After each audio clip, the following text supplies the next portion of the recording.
watching him, holding his hand. Her son, the joy of her life. The doctor had told him laughter was good medicine, and he'd latched onto that and taken it seriously, coming with a story each day to make her laugh. She'd ask about his morning, but in the last couple days he'd started to avoid answering that question. It wasn't going well at home, and he wanted to be her guardian and not tell her. She brushed her fingers through his hair. It would need to be cut soon. She hoped he didn't end up having to do it himself. His father wouldn't think of it. "Mom?" She had drifted on him. The story was over. She smiled an apology. "I'm laughing inside, honey." It wasn't very funny." That drew a chuckle. Her strength was fading, and she could hear the wheeze returning. Marcus's hand in hers squeezed tight. "Shall I get the nurse?" he asked, his voice calm, but his eyes were anxious. 2 minutes with him, it wasn't enough. But the reality couldn't be denied. "Yes." He moved to slip his hand from hers, and instead she tightened her hold.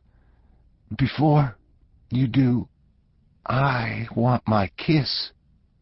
He grinned. He was a boy again, instead of the solemn young man. He leaned across the railing to rub his nose against hers, then kissed both cheeks European style. "Love you, Mom." "I love you, too." She held him tight.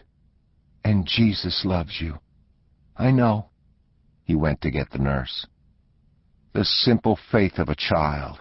She was grateful. He'd found something strong enough to get him through what was coming. She panted for breath. They would clear her lungs again, and soon would have no choice but to put her on the respirator. She feared she'd never come off it. The doctor's reassuring words couldn't change what she knew in her spirit was coming. She gripped the roses, and a thorn pierced her finger. Despite the fever, she was shivering again. She would be leaving Marcus with only his father. It was a heavy burden to place on an 8-year-old's faith. A single tear escaped to slide down her cheek. She'd already cried for her husband and her son, for everything lost that could have been. Tears now would literally choke her. "Jesus, be my son's guardian. He needs you." Renee closed her eyes and focused on living one more day. Marcus scuffed his tennis shoes against the tile floor and stared out the waiting room window, wiping furiously at the tears. He had to stop crying. They'd see, and they wouldn't let him visit anymore. The thought was a panic rising in his chest. He gulped back a sob and worked his jaw. She wasn't getting better. He had to pray harder. Chapter 1. U.S. Marshal Marcus O'Malley tucked the cellular phone tighter against his shoulder as he studied the latest photographs sent by the North Washington District Office. 18 faxes. The picture quality grainy at best, the information about each individual sketchy.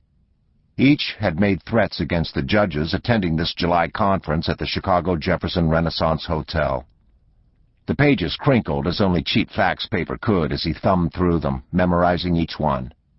"Kate, what are you not telling me?" He was trying to have a telephone conversation with his sister while he worked, and it was interesting.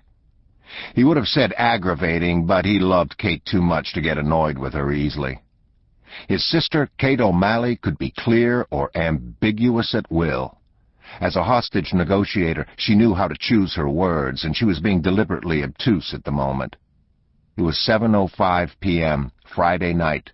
Supreme Court Justice Philip Roosevelt would give the keynote speech at 8 p.m. before an audience of over 1,200, and Marcus didn't have time to read between the lines. Kate was trying to tell him something without breaking a confidence.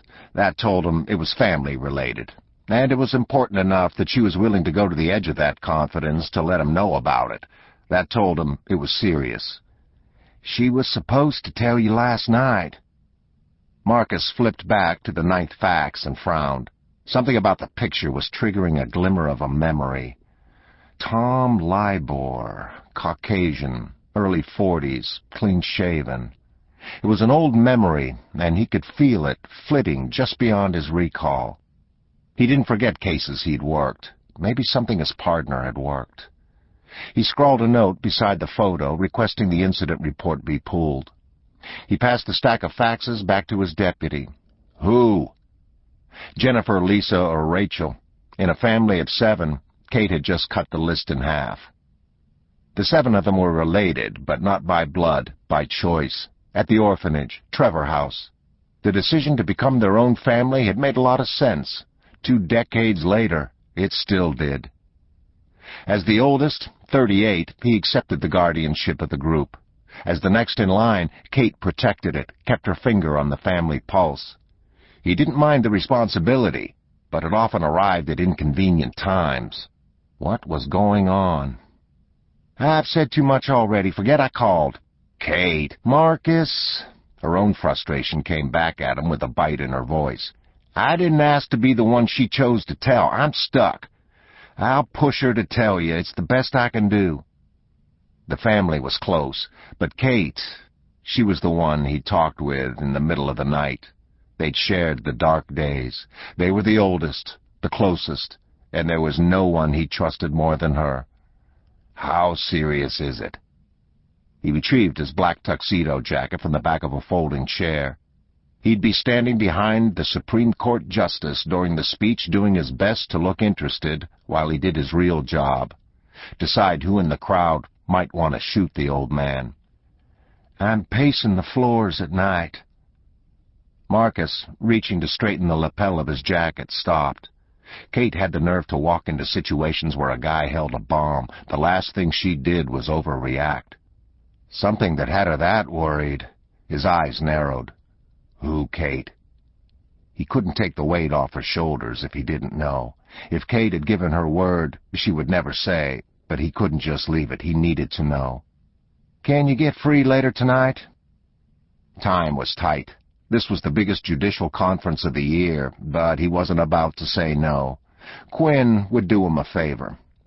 The banquet and its aftermath should be wrapped up by 10:30. I can meet you after that. We'll join you, even if I have to drag her there, Kate replied grimly. Deal. And even if it's just you, come over.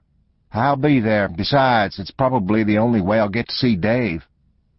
Marcus spotted FBI Special Agent Dave Richmond on the other side of the room, deep in a discussion with the hotel security chief.